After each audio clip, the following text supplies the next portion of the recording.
के तलबा के लिए मजमून साइंस उन्वान जानवरों की दुनिया पेशकश जावेद मोहम्मद मकसूद गुलशन इस्लाम उर्दू प्राइमरी स्कूल साकिनाका मुंबई। जानदारों की दुनिया। तस्वीर देखिए किस तरह से यहाँ पर घर है, यहाँ पर कुछ बच्चे हैं, जानवर हैं, परिंदे हैं, पेड़ पौधे और कुछ बेजान चीज़ें। तो जानदार और बेजान दोनों तरह की चीज़ें पे मौजूद हैं और आज हम इस सबक में देखेंगे कि जानदारों में क्या खुसूसियात होती है जो बेजान में नहीं होती। तो सबसे पहली खुसूसियत है जानदारों के कद, वज़न और ताकत में इजाफा होता है। बच्चे की नशोनुमा होकर वो बालिग औरत या मर्द में तब्दील होता है। नशोनुमा के ज़माने में कद, वज़न, ताकत वगैरह में इजाफा नज़र आता है। तमाम हैवानात के इस तरह नशोनुमा पाकर बालिग होने के लिए मखसूस अरसा दरकार होता है। इंसान की नशोनुमा के लिए आम तौर पर 18 ता 21 बरस दरकार होते हैं। तो छोटे से लेके धीरे धीरे देखिए यहाँ पर पौधे, बच्चे और कुत्ता और एक चूज़ा दिखा दिया, फिर वो थोड़े बड़े हो गए, फिर उसके बाद और बड़े और उसके बाद फिर ज़ईफ़ और दरख्त को भी दिखाया गया। ठीक है। दूसरी खुसूसियत जो पौधे में नज़र आती है उसमें भी कद, वज़न और ताकत में इजाफा। देखिए पहले तस्वीर में हम अगर सीधे हाथ की तरफ देखें तो छोटा सा पौधा है, बीज ज़मीन में से निकला, उसके बाद थोड़ा और बड़ा हुआ, फिर थोड़ा और कदावर घना दरख्त बन गया। तो ये जानदारों की पहली खुसूसियत है, चाहे वो इंसान हो, चाहे जानवर, परिंदे या फिर नबातात हो, सबके कद, वज़न और ताकत में इजाफा होगा। दूसरी खुसूसियत हम देखेंगे हैं नशोनुमा के लिए ग़िज़ा की ज़रूरत है। जितने भी जानदार हैं, चाहे वो इंसान हो या पेड़ पौधे, जानवर, परिंदे, ये तमाम को ग़िज़ा की ज़रूरत होती है। नशोनुमा के लिए ग़िज़ा की ज़रूरत। नबातात सूरज की रोशनी की मदद से अपनी ग़िज़ा खुद तैयार करती है। ज़मीन से पानी और ग़िज़ाई मादे और हवा से कार्बन डाइऑक्साइड हासिल करके ये ग़िज़ा तैयार करती है। ये अमल नबातात के पत्तों में होता है। पत्तों में खज़रा क्लोरोफिल की मदद से सूरज की रोशनी में ये अमल होने की वजह से ग़िज़ा तैयार होने के इस अमल को शवाई तरकीब कहते हैं। इस अमल के दौरान नबातात ऑक्सीजन गैस खारिज करते हैं।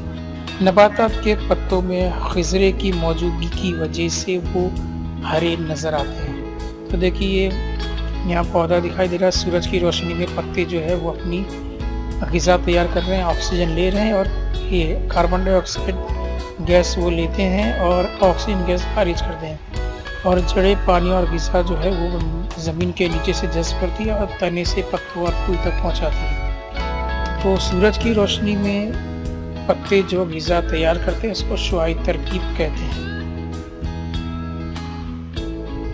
हैवानात में खज़रा नहीं पाया जाता, वो अपनी ग़िज़ा खुद तैयार नहीं करते, वो अपनी ग़िज़ा तलाश करते हैं। बकरी, भेड़, घोड़ा जैसे हैवानात घास खाते हैं, जबकि शेर बब्बर जैसे जंगली जानवर सब्ज़ी खोर हैवानात का शिकार करके अपनी ग़िज़ाई ज़रूरत पूरा करते हैं। ग़िज़ा का इस्तेमाल और उसकी वजह से होने वाली नशोनुमा जानदारों की खुसूसियत है।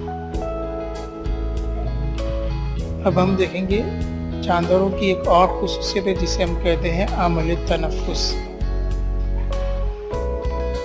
जानदारों को ज़िंदा रहने के लिए ऑक्सीजन की ज़रूरत होती है। ऑक्सीजन जज़्ब करने और इसके इस्तेमाल के बाद जिस्म में तैयार होने वाली कार्बन डाइऑक्साइड खारिज करने के अमल को तनफ़ुस कहते हैं। मछलियाँ, सांप, चूहे, संडी, झींगर जैसे हैवानात में तनफ़ुस के लिए मखसूस आज़ा पाए जाते हैं, जबकि नबातात इनके तनों और पत्तों पर खुर्दबीनी मसामात के ज़रिए तनफ़ुस का अमल अंजाम देते हैं।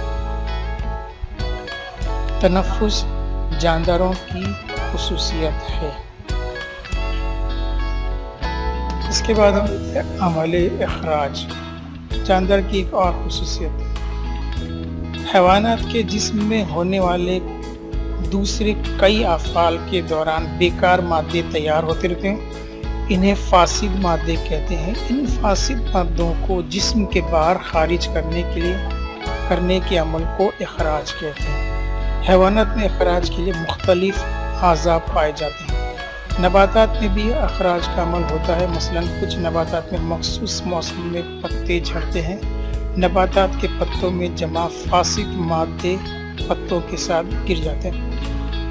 تو حیوانات میں جو ہے وہ جب غذا کھاتے ہیں تو اس کے بعد جسم کے اندر وہ ہضم ہوتی ہے، اس سے خون بنتا ہے اور جسم کو طاقت ملتی ہے، لیکن ان غذائی اجزاء میں کچھ بیکار حصے ہوتے ہیں جو فاسد مادے کہتے ہیں اور وہ جسم سے خارج کر دیے ہوتے ہیں۔ اس کو کہتے ہیں عمل اخراج، اور یہ صرف جانداروں میں ہوتا ہے۔ عمل اخراج جانداروں کی خصوصیت ہے۔ اور اس کے بعد ہم دیکھتے ہیں رد عمل۔ جانداروں میں محرک کے جواب میں مختلف عمل ہوتے ہیں، مثلا آپ گائے بھینس کے کوٹھے میں اچانک داخل ہوں تو ان کا کھڑا ہونا، ادھر سے ادھر جانا، گائے کا پکارنا، یہ سب حرکتیں ہیں۔ آنگن میں لگی ہوئی بیل بھی سہارے کی جانب جھکتی ہے۔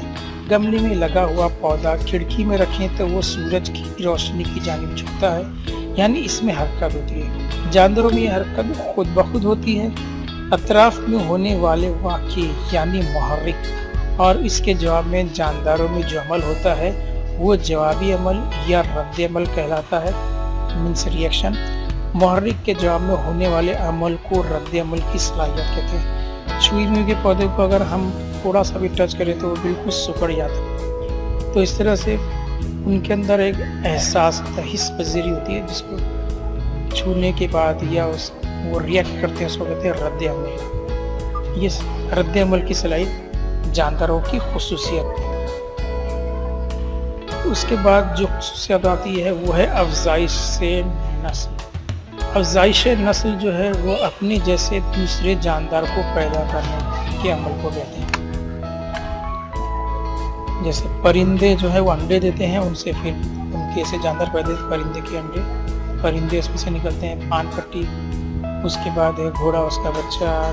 گلاب کے اندر بیج وغیرہ نہیں ہوتا ہے تو اس کی کلموں کو جو ہے مخصوص انداز میں کاٹ کے اس کو بویا جاتا ہے اور پھر ان سے گلاب کا پھول نکلتا ہے۔ جاندار اپنے جیسے جانداروں کو جنم دیتے ہیں، کچھ جاندار بچے دیتے ہیں تو کچھ انڈے دیتے ہیں، ان انڈوں میں سے بچے نکلتے ہیں۔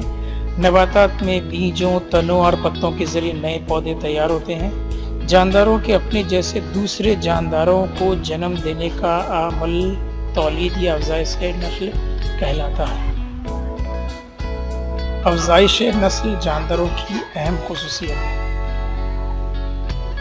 مقررہ عرصے حیات، یعنی جتنے بھی جاندار ہیں ان کی خاص زندگی کی ایک وہ جو ہے ایک عرصہ ہوتا ہے، اس کے بعد یہ مر جاتے ہیں۔ تو یہاں تصویر میں آپ اسکرین پہ دیکھ رہے ہیں کہ ایک جگہ پیڑ دکھایا اور ایک جگہ بکری کو دکھایا گیا ہے، اور پھر ان کے اندر جو تبدیلی ہوئی ہے۔ مقررہ عرصے حیات، زندگی کے دوران ایک خاص مرحلے پر جاندار افزائش نسل کا فعل انجام دینے کے قابل ہوتے ہیں۔ وقت کے ساتھ ساتھ ان کے تمام اعضاء کمزور ہوتے جاتے ہیں اور ایک خاص عرصے کے بعد ان کا عرصہ حیات ختم ہو جاتا ہے، یعنی انہیں موت آ جاتی ہے۔ مختلف نباتات اور حیوانات کے عرصہ حیات مختلف ہوتے ہیں۔ مثلاً کتے کا عرصہ حیات عام طور پر 12 سے 18 برس ہوتا ہے، جبکہ شتر مرغ تقریباً 50 برس زندہ رہتا ہے۔ آپ یہ سوچ رہے ہیں کہ جاندار حقیقت میں کیسے ہیں اور وہ کس طرح بنے ہیں، کس شے سے بنے ہیں، تو یہ سب خلیات سے بنے ہوئے۔ جتنے بھی جاندار ہیں وہ تمام کے تمام خلیات سے بنے ہوئے ہیں، جس کو ہم انگلش میں کہتے ہیں سیلز۔ کیا آپ جانتے ہیں جنوبی امریکہ کے قریب گیلا پیگاس جزیرے پر پائے جانے والے کچھوے کا عرصہ حیات تقریباً 170 برس ہوتا ہے، मे फ्लाई का अरसे हयात 1 घंटे से 24 घंटे तक होता है, उसके बाद वो मर जाता है।